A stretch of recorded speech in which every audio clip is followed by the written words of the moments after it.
我是48，让我们看看9月的第一天，大家都在干点什么。不想上班啊！我不想上学，我不想跑图啊！喂，怎么了，小主？谁惹你不高兴？你这不是明知故问吗？我不是小主吗？为什么是我带你跑？小主，这地位有别，尊卑有序。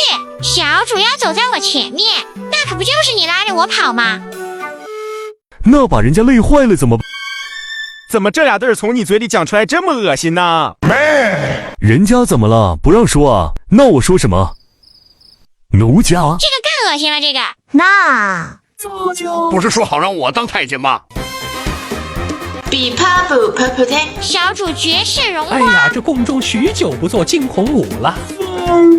我说怎么月初第一天就这样了？古风小生共振是吧？我是古风小主。哎呀，爱徒，我们这叫志同道合。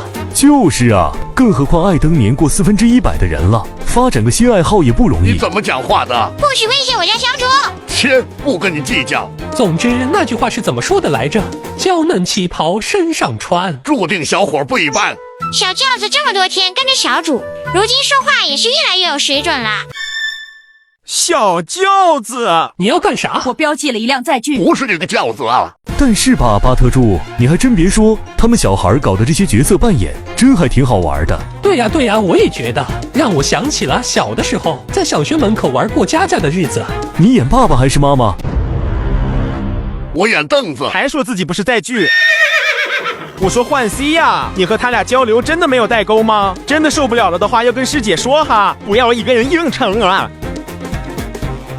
没有呀，师姐，你看小主和小轿子又干啥？起轿。说的不是这个轿。